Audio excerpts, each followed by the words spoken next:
Hey guys, what's up? Welcome to my video. And doing this video because I'm sitting here right now and my car is not starting. Really sucks. I went to IHOP and got something to eat. Spent about 45 minutes there. I came back to my car and nothing happens. Ready to go home. Nothing happens. I'm like, what the hell is going on with this? So basically, I had a couple of these situations over the last 2 months. So I wasn't kind of really surprised by it, but those couple of times I was able to get my car started.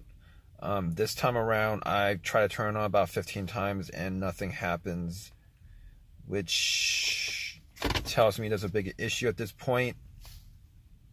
Funny thing is, I changed my battery like about a week ago, and I was hoping that that issue I had, was gone because of it. I thought maybe it was the battery. I took the battery to, drove my car to AutoZone and had them test out the battery, and they told me it was fine. But I changed it anyway. Got another Walmart battery, put it in, and everything was working good until now. So. All right, so, I mean, is there a chance that I have a defective battery? Might be a chance I have a defective battery. So, I did turn on my lights, went out, checked it out. Guess what? All my lights look good. All my lights look good. But I can't be 100% sure. I can't be 100% sure that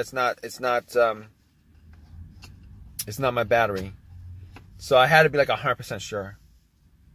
So, what I did was I asked a couple people for a jump. I had jumper cables in my car, and it took a couple of tries asking people, and this guy helped me out. I had cables. Once I put the cables on, I tried turning it on, it didn't work. So basically what I did after that was, I left the cables on for maybe like a couple of minutes, try to start it. I was hoping for like a slow crank or something like that. Nothing happened. Really disappointed. All right, so at that point, I knew it wasn't the battery. I checked out my terminals. They were kind of dirty. Took the terminals off. Had a wrench set, a little mini wrench set that I got from AutoZone for like 20 bucks.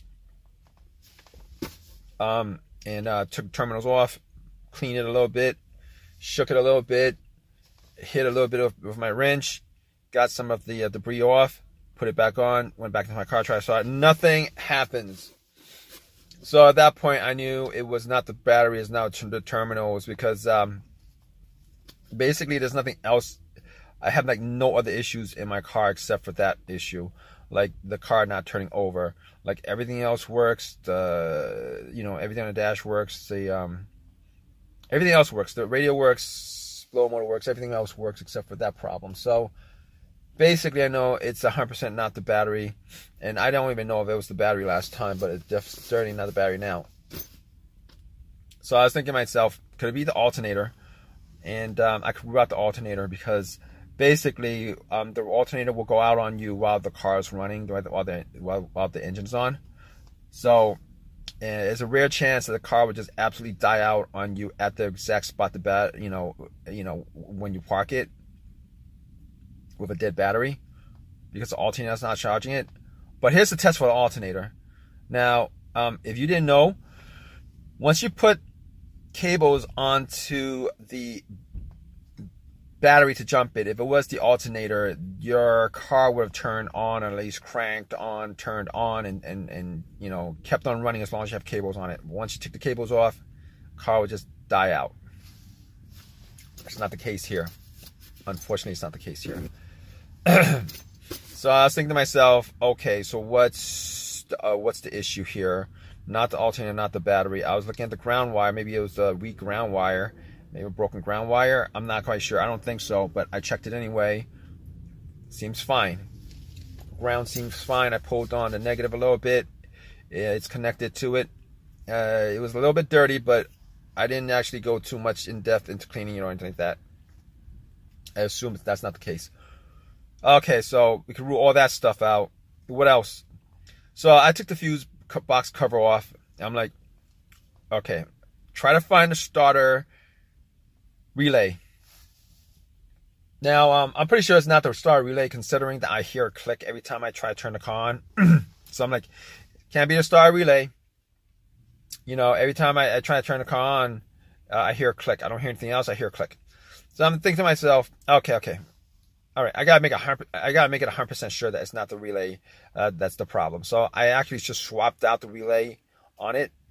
Like I pulled the relay from another thing in the car. It's the same relay, similar relay with the same wattage and everything. Popped it in. Nothing happens. So basically, you know that click that you hear? Normally that's the click you hear when the solenoid on the starter is going off. Like it's getting electricity to the starter, but the motor's not running. So, you know, normally the relay, what happens with the relay, it is, you know, the electricity goes to the relay, goes to the starter. Now, the relay was, if I had issues with the relay, I wouldn't have heard that click. Okay, moving on. So, not that problem. The fuses. Basically, I was looking at the fuses, hoping that would be a fuse because, you know, AutoZone is like a couple blocks from here. Worst case scenario, I could just walk there, buy a couple fuses, pop it in, and I'll just drive back home. All right, so I'm looking at the fuses, and everything looks good. Nothing looks burnt or nothing like that. So, I mean, it'd be best if I had like one of these fuse testers, but I didn't have that with me. So I was looking at the fuses, and I was thinking to myself, I can't test it out. I mean, I can. AutoZone's a couple blocks away. I could probably just go there and get it, but I didn't think it was the fuses. Reason why I didn't think it was the fuses because of this. All the times that I've had issues with fuses in my car, not this car, the cars that I had previously, where the cars wouldn't start because of it. All those times, there were like 2 times where it affected my car starting. Okay, so I'm gonna tell you guys, one of those times was I got no electricity in my car at all, no electricity anywhere in the car, nothing. Right? It's like there was no battery in the car. All right, and I pretty much did some tests, found out that the main fuse blew. The main fuse was in the fuse box, and it actually connected the battery cable to the fuse box. Now, that's not the situation here because I'm getting electricity. I am getting electricity in the car. So that's not the case. So next up is this.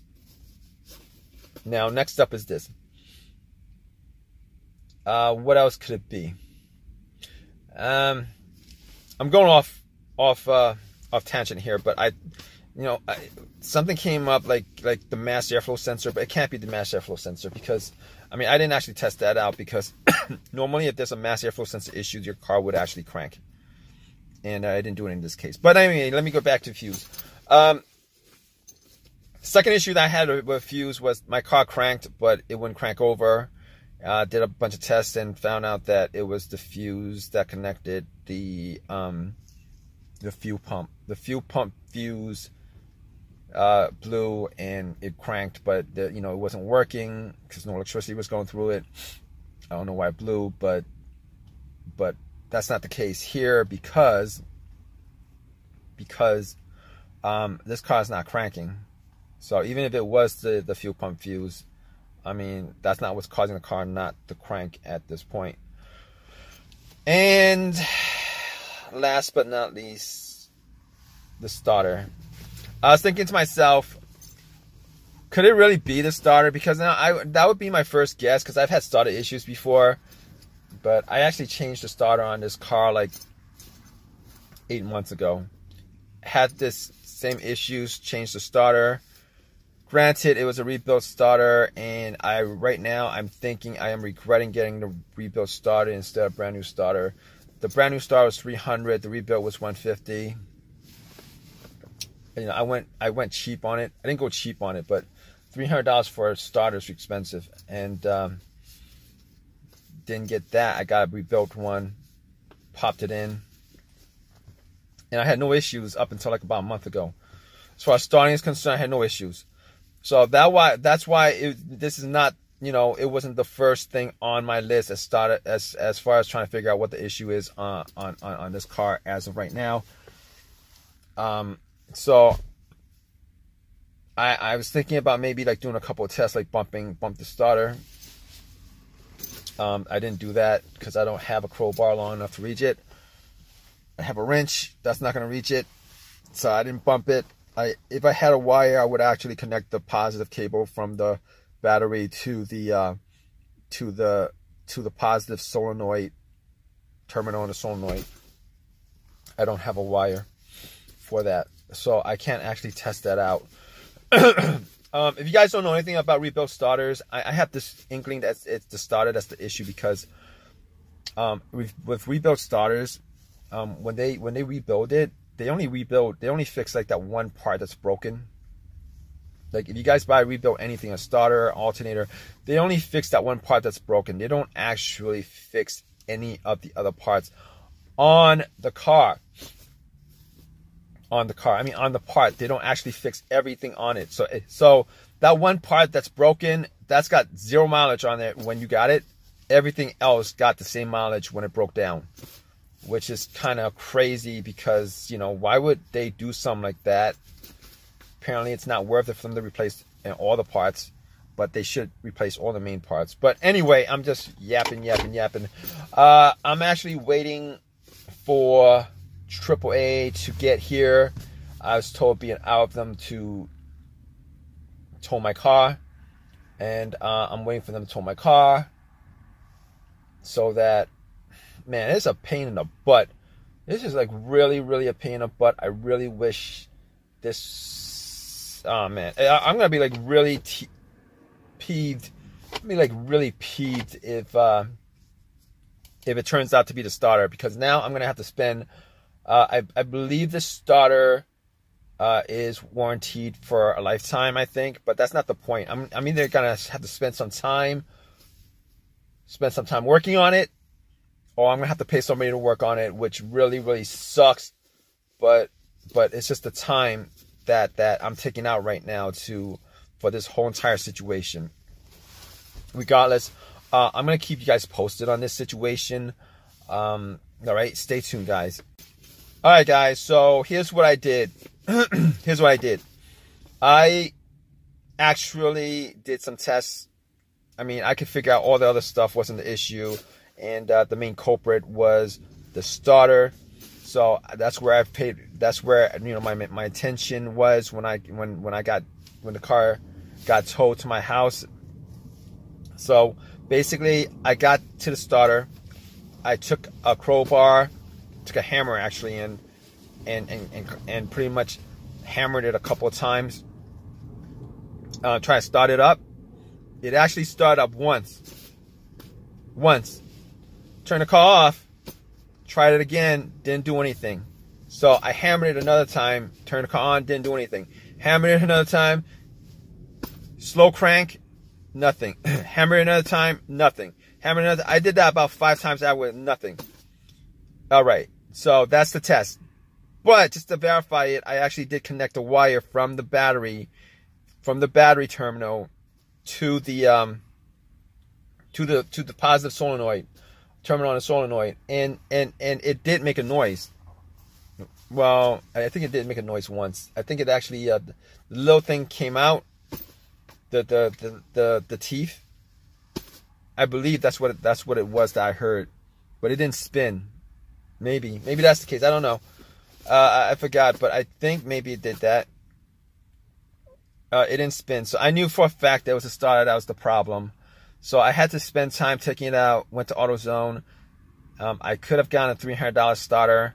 Instead, I chose another rebuilt starter from them because it was under warranty. I didn't want to spend $300. I really did not want to spend $300 on a part. You know, at this point, I'm actually replacing it twice. It's costing me time right now. Time is money. It's costing me money. All right, it's a pain in the butt. Popped it in. Took me like an hour and a half, 2 hours to do it. Popped it in. And guess what? it starts right away. It starts right away. It starts right away. It starts right away. It starts right away. Not an issue with it starting. So right now I'm sitting pretty with that. You know, I'm sitting pretty with that right now, but this situation should not be the case, and it really sucks that this is the situation that I had to go through. It really does suck because you know, I'm like they should do a better job of repairing the, you know, when they rebuild it, they should do a better job of doing that. It's just ridiculous. But if you guys are still here, you know, please, if you guys have any comments at all, I hope this helped you guys out. If you guys have any comments, please leave a comment section. Please leave a thumbs up if you guys want, and please subscribe, guys. All right. But importantly, if you guys have a comment, please leave a comment in the comment section. All right, guys. Take care.